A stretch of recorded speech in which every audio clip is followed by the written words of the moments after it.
welcome back to God with Me podcast. We're so happy to be here again with you today. We're your hosts. My name is Sophia. This is my cousin Peyton, and this is my sister Camille.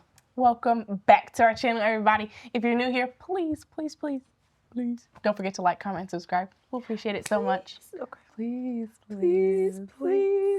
We have to only sing it like that because we don't actually We're really about to say something interesting. You don't even know. This is just our second podcast we're recording for the day, so we're like a little bit silly.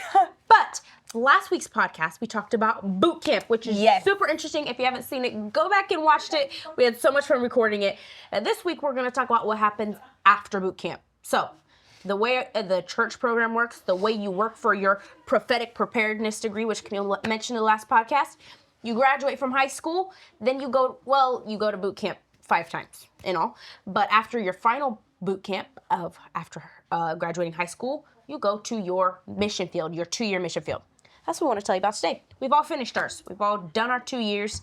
It was an awesome experience. We got our degree, baby. We got that prophetic preparedness degree. Watch out. We are prophetically prepared. And it was, a lot of it was, it's due to all of our raising, all of our years of Bible and Sunday schools and devotionals and all that. But, and boot camp. But then your mission field also helps prepare you. I want to say something straight off the bat. I think people are sometimes put off by the word mission and the terms mission because they just think of the colonizers and which is the valid. People, very valid, very valid. Absolutely. The people who just come and try to change people and change people's traditions that are not ungodly. They're just trying to literally make everybody be white. And that's generally like the thought pattern about mission. But I think the thing that we found about mission is that when you go there, you end up generally gaining more. You actually learn and gain so much more. You learn so much more. You are a blessing, but you are 18 years old and you're not that much of a blessing. You're blessed. You're a blessing. You're trying. You're doing your best. But you're really learning. You're trying to figure out. This is like some people's first times they've been out the home. You're moving out on your own, and you really come there to learn and to grow and to actually be cultured in different It's an roles. education. It's actually an education. It's like going to college. Yeah. Oh, yeah. And we've even discussed like different programs where you would actually pay to go to your mission field. I don't know like how, if that would work for every mission field that we have or how that would all work. But it's a valid idea because of the education you're receiving. Technically, you should have to pay for how much benefit you just got from being able to go serve wherever you served. Yeah, and it's not like you're just like going somewhere and washing dishes, which it does include that. And obviously you're happy to do that. But there's opportunities where you're teaching in all kinds of schools and Montessori's and you're getting all kinds of experience. I think we've had some wild experiences. I think we have. And I'm sure people would love to know. Experience. I'm sure people would love to know where we all went and the different interesting experiences we had. So when I graduated, I went to Ireland for 3 months. I had already spent 3 months there previously, divided into 2 6-week periods. And the work that we were doing in Ireland at the time was more of a street work. So we would go downtown Dublin and sing, which was really fun. And there'd be street preaching, which I did not do much of. I feel like I'm so much better at podcast form, but like on the spot street preaching, I don't know. That's what Peyton's forte. Yeah. And I think I could get better at it, if I push myself. But I didn't do that much of it. Some. But you sing, maybe hand out literature. We spent a lot of time with, we would set up a table downtown, and Brother O'Shea Sr. would give us these controversial signs. Huh? You pointed at us. Brother O'Shea. Brother O'Shea. We're not Brother O'Shea. I'm just saying Brother O'Shea, who is someone else, not here. Brother O'Shea would give us these controversial signs, like, that scripture that says, the fool hath said in his heart there is no God, and like highlight the word fool. And then he would ask us to set that out in front of the table and see what kind of interaction we got. Or he gave us a sign one time that said, abortion is the ultimate exploitation of women. Made us set that out in front of our table and stand there. And of course, people come at us in attack mode, because of our signs. So often we were there like, hang on, let's have a conversation. Hi, my name is, nice to meet you, and start having an exchange. And sometimes we would get into very heated discussions. And this was an outstanding learning opportunity for me. Again, teaching you to think on your feet, and you better know the scriptures, and you better know what you believe and how to explain it, and how to help others to understand that you are persuaded of it. Even because you can't always necessarily persuade other people, but you can help others to understand that there's no moving you. You know what I'm saying? And you can do your best to persuade people, and learn how to stay at home. Like, this is what I know. This is where I'm comfortable. I'm not going to let anybody argue me outside of that. I'm just going to stay here. This is what I know. Awesome experience, meeting new people all the time, especially during the summer. Dublin gets a lot of tourists, so you're interacting with people. Even though you're in Dublin, Ireland, you're interacting with people from all over the world, learning new ways, new cultures. That was, I was only there for, a total of 6 months in my high school years, but that was my first and very awesome experience. After that, I went to Mexico.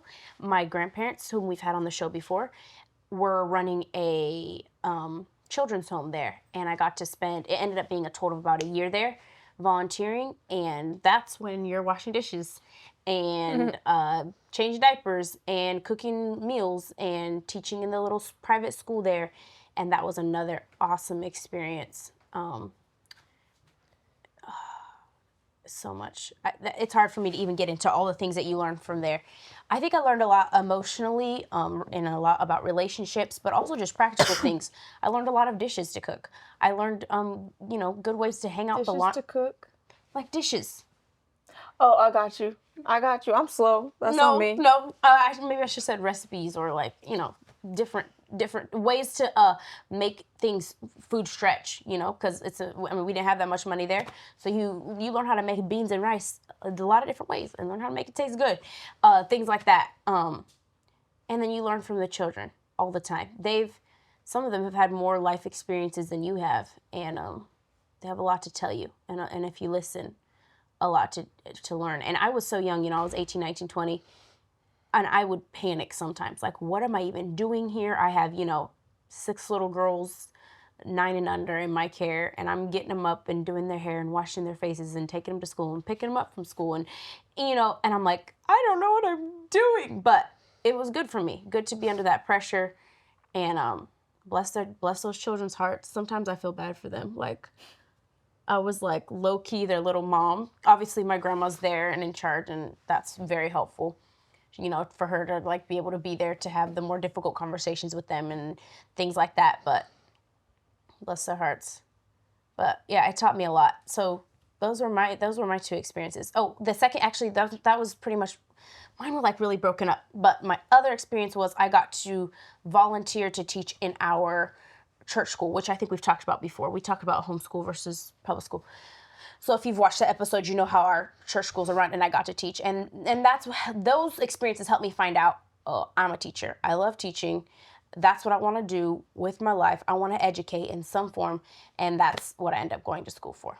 So, yeah, I learned so much. There's not even really a way to tell. The mission field's a really good way to pull out of you what you're kind of headed towards doing, because you get real life experience, but you're not college, right? Mm-hmm. People go to college and find out what they're supposed to do, but they have this major that they don't know if they're supposed to do, right? But I think on the mission field, you go there and you try a lot of different things. You work a lot of different ways. You start teaching. You say, because you're needed in all kinds of ways. I hate this. Mm-hmm. Or you start cooking and you say, hey, I love this. I love this. Or I hate this, Mm-hmm. And you find out, this is what I'm good at. Okay, when you're 20 and you go back home, you're like, I know me. Mm-hmm. This is what I do. I've had 2 years to try all these different ways of being of service. This is what I excel at. This is what I don't excel at. That's part of what's awesome about it. Takes out that waste of time. I also got several opportunities to preach while I was in Baja, and I realized how much I love talking to children and young people. That was my sweet spot. I felt comfortable there. I could. Sometimes preaching to adults, I feel like, I don't know, what do I have to say to all these adults but children and young people, I felt like, I can relate to them. And to this day, I love teaching children's Sunday school and things like that. So, great way to learn about myself. What about you, Sister Camille? How was your mission field? Sister Peyton, Sister Sophia. Amen. My mission fields are not so gloriously gonna be arrangedly putly. This is deep. It's getting special. As Sophia's. I started off in Chicago. So I graduated in California, and I got sent to Chicago and lived with Peyton, actually, and her parents. I was the field. She I was. was the mission field. So I got sent to Chicago, actually living with Peyton and her parents. Peyton I was could the not mission field? believe my fortune. I was. Whenever I got sent there, I was like, there's no way I'm getting sent to live with my cousin right now in Chicago, the land of the best food ever. Where I can big back myself into like muscle land. I don't know. We got into, somehow we found this all women's gym that was really nice. And we signed up. Actually, so I always liked working out before. Like I was interested in it, but that's when I really found out that like that's what I want to do. I want to be a personal trainer or a fitness instructor. Like we just got into it. We got addicted to it. I have literally never seen Camille with her arms that big in my life ever. They're that big again now. I That just haven't big? showed you. You have to show me. Yeah. They were. It was because I was like really, really skinny. And then I went there and gained like 15 pounds. That is. So you hadn't seen me for a That's long true. time, and then you saw was a me and shock. you were like, Me and "Whoa." Camille. And it was 15 pounds of mostly muscle. Yeah. Like, No, me and Camille sat. I like don't even know. Well, we did school. sat I around- taught your brothers. I'm trying to say about how we ate. And yeah, we ate and ate and ate. And but you worked out. That's why your muscles got so huge. Because Yeah. We literally Well, sat. we ate would lots sit of around. My protein. dad would make these trail mixes in these bowls that were like this big, and we would just sit there and like eat it for no reason. like what a mission food, right? And he would make chicken and like stir fries, and we would just eat like Just so high 5 chicken protein. legs and like a salad, a plate full of salad, and then just nuts throughout the day. Like we're eating good and working out like crazy. So it was like, it was good because I went there. Right, it's not a mission. It wasn't a foreign mission. So I went there with the mind frame like, okay, I definitely want to teach. I want to help out in the school here, but also, what do I want to do? I knew that I would learn have yourself. Right, I wanted to like be able to take the space that I was given to figure out what I actually want to do with my life. So I started being able to take some college courses there too, and that's why I started taking some health courses and learning about fitness, and that's where I really decided like, nah, this is what I want to do. This is what I love. Her mom gave me the opportunity to teach in the school PE, and I loved it. I had so much fun with them.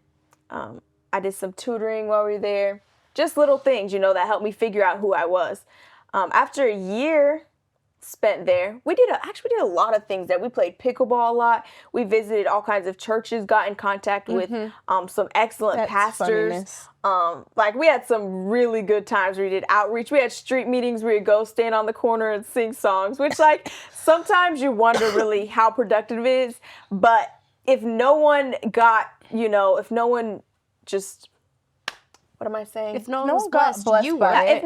If no one got were. blessed by it or their life changed, at least it was a blessing for me. I had to put myself out there. I had to go stand out there and sing. I had to testify. I had to have something, and I'm sure someone got a blessing, Surely.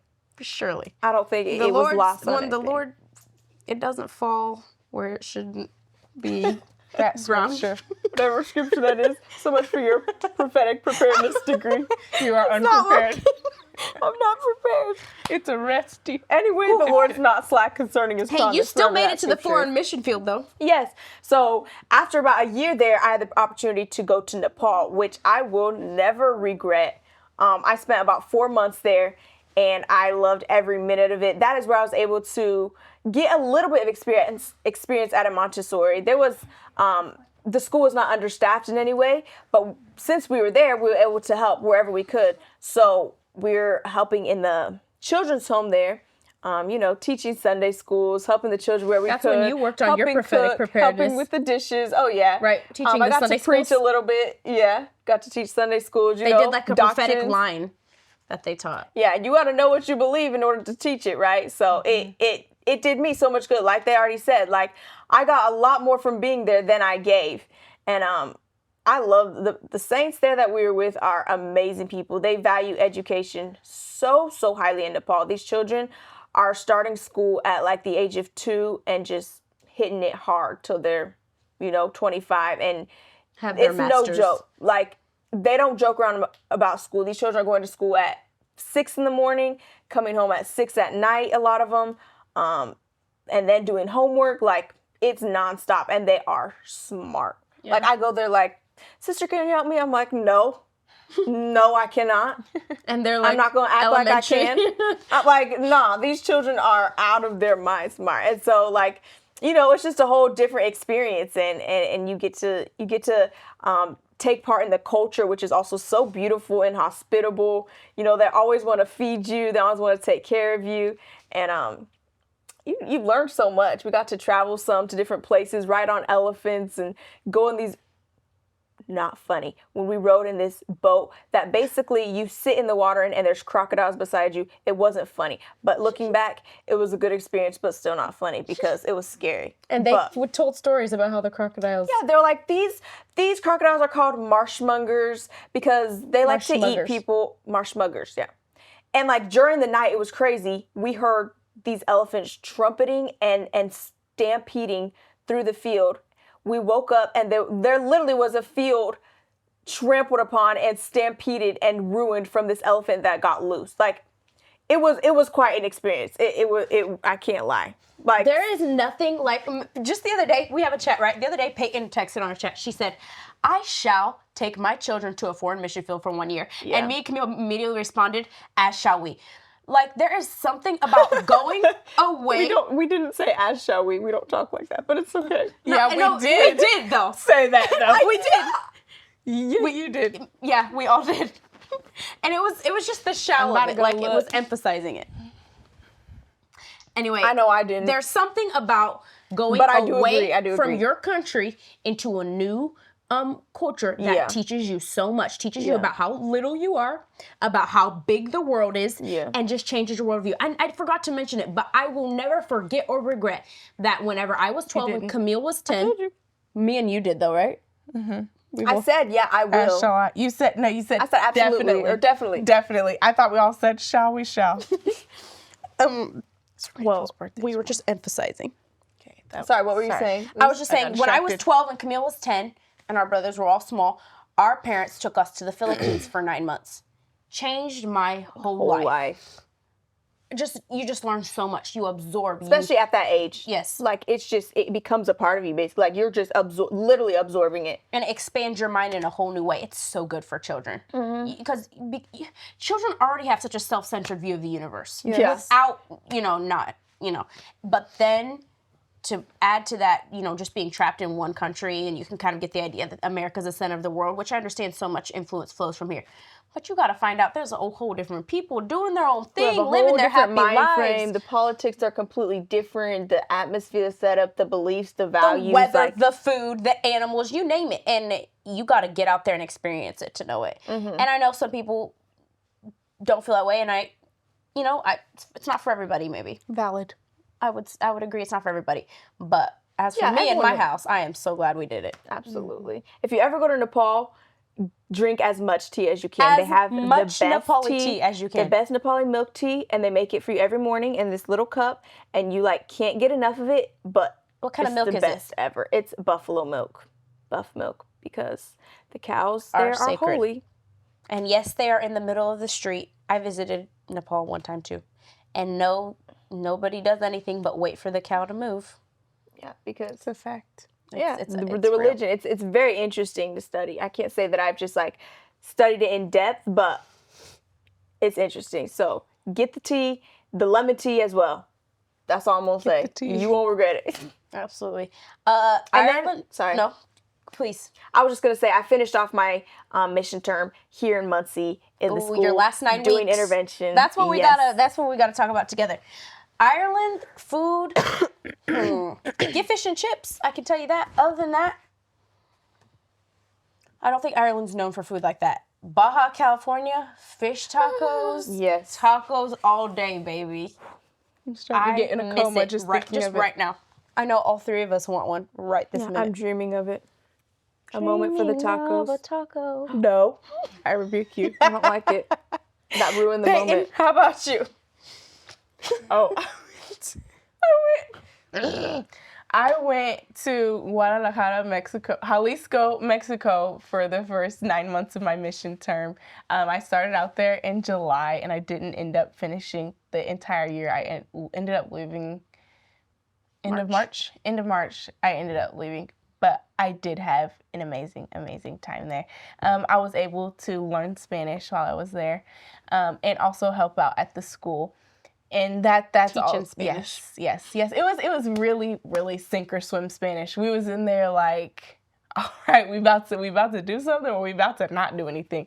I did have a good foundation. Like I had taken some college level Spanish, so it was decent. There was like something there to work with. It wasn't like nothing at all. But I was able to teach in my homeroom classroom was an 8th grade group of girls, and I really, really had so much fun with them. And I to this day really love that age group of children, and we learned so much all together. I taught them a lot of their main subjects, not language though. I didn't teach them language, or grammar or spelling. And then the other classes that I really, really, really, really loved so much teach were Bible classes. So I love teaching. I taught a 9th through 12th grade Bible class, and what I did is I kind of just did somewhat of my own curriculum. They did have some Bible books that we were going through, but we did a lot of outside projects because I didn't really love their Bible curriculum at all. I didn't feel like it was sufficient for how old they were.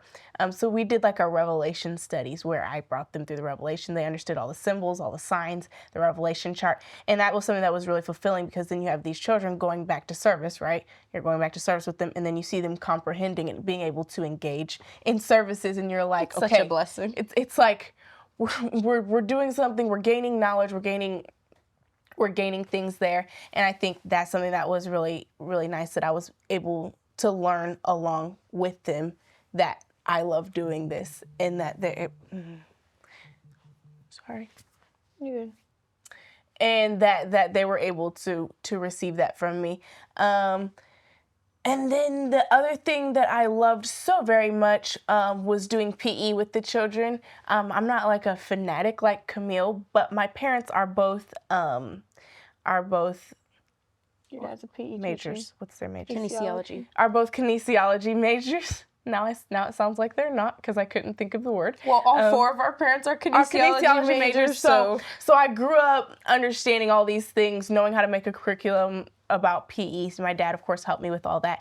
And watching the girls all grow with that was something that was really, really amazing to be able to see things come to fruition like that. Other things that I love doing were like running a school newspaper, which I helped the children to run.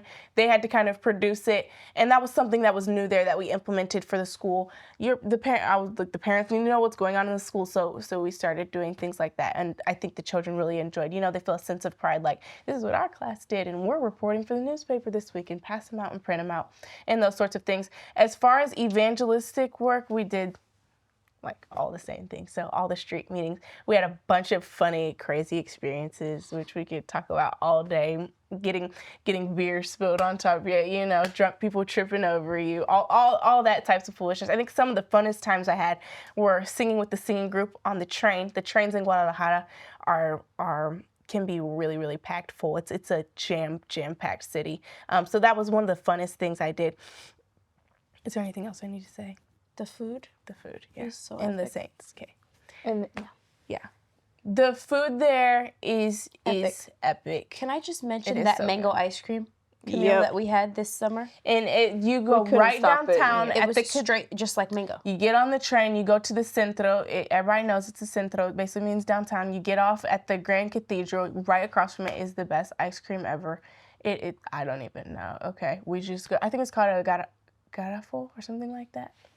But it is fire. And then, of course, the Saints there. I still talk to all my friends there a lot. And I think I was able to learn so much from their perspective. I think the Mexican culture is so receptive to people. And it's a very sensitive culture. And I mean that in the most complimentary way. A lot of times I feel like we live like a very fast-paced life where we just don't care about people and we just keep going. Where can I go? What do I need to do? And I think that culture really teaches you to sit down and just just feel things out and be kind and be nice and invite people over and show your love languages and be emotional with it. And I think that's something that was really good for me to see and experience while I was there. I love those saints. They pour so much love into their people, and I really appreciate them. Of course, Brother Isaac, the pastor, who is the mighty evangelist, he is so great at drawing people in and just making the gospel look attractive. So seeing those different gifts work in the congregation was something that was amazing and beautiful to see, and I think I was able to learn so much from that. And then, yes, the last 9 weeks of my first mission term, we spent all together. All came together. That's what we all have to talk about together. Oh, and side note, but I forgot to shout out Brother David Kaufman, who's the pastor down there in Baja, doing an amazing work. I was very privileged to sit under him. I just want to say that. The David Kaufman, amazing man. The Bernard. Paul, shout him out. Yeah, for real. Shout and out. all the saints there. Like, they're doing amazing work there, and they're on point. The Lord's really, people. yeah, oh yeah. But the Bernard's an amazing evangelist, traveling all around, grabbing people, talking to this person. Literally. And the young people there, outstanding, smart, Yes. loving, Funny, hilarious, just so like, fun. full of just spirit and life, and yeah, I love them. So Great people. shout out to y'all. Shout out to our peoples. So we the love. three of us were scattered. Peyton was in Guadalajara. I was at home in California teaching. Camille was in Nepal. And we got a call that we had an opportunity to come work in a public school here in Indiana. This school had just been taken over by new administration, which was desperately needed. The reading scores were off the charts low, and they were looking for intervention in any form. And they said, we need some young teachers. And I guess they said, I know Sophia, Camille, and Peyton. And Ariel Allegra. And Ariel and Allegra. Real Black Excellence said, I feel like you skipped a step. Okay, so sorry. The school asked for help. Real Black Excellence, who you should have heard about if you've seen anything about us, came and said, we can help. We have some people who can help you. And they said, okay, who is it? And then that's when we got the call from Real Black Excellence and then brought us into school that way. So within a week of getting the call, we came here? 2 weeks. 2 weeks. Well, 1 week we knew we were on call for this activity. Like this might happen. And then the next week they were like, it's a go, get a flight. And within 2 weeks, me and Peyton were both here in Indiana. Camille came another 2 weeks later, right? Mm-hmm. I was finishing up my term because it was in Nepal and she couldn't change her tickets as easily and all that. And that was a crazy experience. That changed my life, again. Those 9 weeks changed my life. Like as much as the drastically, yes. previous 7 months had or whatever. So they gave us a classroom that was empty, and I mean empty. No flooring. It was just white walls and Concrete. And they said, we're going to give you 10 children that either they're really low reading scores or they're really low behavior or both. And please do what you can. It's just the last 9 weeks of school. And they just kind of set us loose in there. And it was crazy. And we could have never, ever, ever done what we done without the help of the whole community. We had people who helped us decorate. Shout out the twins' mom, Sister Anita. She's awesome. We had people who helped with the curriculum. Shout out especially Sister Anna Friesen and Sister Rachel Tahoki. And Sister Agnes. Yes, Stacy. And your mom, who helped with the reading and the science and the history and the math. They took all of the Indiana state standards for math, history, science, and reading and condensed them into a 9 week for first grade and condensed them into a 9 week curriculum and said, here, if you teach them this, you'll have taught them everything. And somehow we got in there and did it. And we did it. And I think what changed me is the relationships we built and the things that I learned just from the children. They came from all sorts of various situations. Different situations. We had a couple of children that, well, I won't be too specific, but all kinds of negative home situations, learning disabilities, and not every single one of them, but most of them were coming from some kind of very negative thing that they were already working with outside of school. Mm-hmm. And so it wasn't just, here, teach these children. It was teach these, troubled children. Yeah, I remember what really impacted me is on the last day of school, we had this one child. We were just talking about this today. Really just wept their eyeballs out. We were all 5 of us were broken. We were in tears. It was And let me tell you, this child, the first day we were there, was the one throwing his chair across the room. Like, Right. he was out of control, and we built a relationship with him. Like you just give everything, and then it's just like And you don't know if you'll ever it's see an them again. experience, right? Like Yeah, to give it hurts. everything of yourself, Yeah. and then see them receive it, and then see them grow and change, and like, And then he let it loved go. us, and we loved him, and then we said goodbye. We've never seen him since, but it was a beautiful thing. that's just an experience that is irreplaceable. It's worth millions to me. Yes. Like that experience, like to be loved like that and to love like that is an experience that's just worth so much.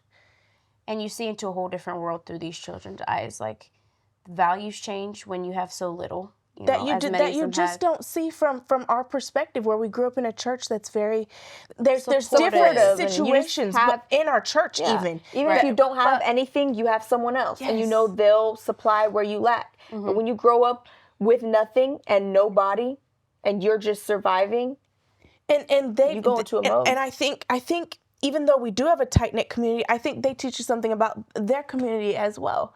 Yeah. Like I think the way the children support each other is something amazing. that It's we amazing. could learn from, the empathy that they have for each other, and it's just so much to learn. And that's actually where I spent my whole second year as well, in Muncie, in that same school. They were already graduated, but they're still with me, so we were kind of all Still together. here. We all did. So All even together. though we had already received our prophetic preparedness degree, which you receive at camp meeting, which is coming up, like we already mentioned, you finish your 2 years mission term, and then if you've done everything and completed all the things successfully, they give you that degree. If you're the dorm chief from the last year, you make a speech, whatever. Me and Camille had already gotten ours, but we stayed because we felt burdened about this work, and we still do, and we felt invested in the school and in the children, and we still do, and we're still here, 3 years later, or however long it's been, or 2 years. Like, I'm the age you were when you came here. Like 20, you were 21, Right. but like, so I'm You're almost almost 21. 21. Yeah. me and Paige were just talking about how you were 18, I was 19. Like, And the difference from 18 to 20 is To really 21. And we even started the podcast during like my mission term year. So I would even include that as a part of like a mission term, like Yeah, your reaching out. second year. Yeah, I would include that. Yeah. Absolutely. So our mission fields, another huge thing that shaped us, just an amazing experience. We learned so much. Like I've already said, we still have so much to learn, obviously, but it just grew us in so many ways that we couldn't have learned by staying at home. Or by, staying in our comfort zone. This was not always comfortable. When I tell you that some school days, the children would leave the classroom and we would crash out. Like, we could not function. Like, We were just on the so floor. exhausted. You get up early, you give everything, then you go home, you have your own schoolwork to do, or you have lesson plans. You get, anywhere from 2 to 4 hours of sleep, you're up and doing it again. It's draining, but worth it. so worth it. You learn so much. So we're so grateful for our mission field. So grateful for Brother Steph, Brother Ray, Brother Randy, and the rest of the apostles, my dad, Sister Opal, Brother Henry, all of them who worked together to make this, plan good for mission experience. fields, and to make it a good experience, and to make sure we had these opportunities without which we couldn't have ever learned all the things we did. For sure. It's been amazing. Well, we're getting close to camp meeting. It's coming up next week. Our next podcast will probably talk about camp meeting, kind of what it's like in the future. Maybe like next month. We're hoping to host like a camp meeting vlog, day in the life, give you all a little experience. Another something that's a huge part of our lives. Look forward to doing that for you all. You know what time it is. Peace, love, and hair grease.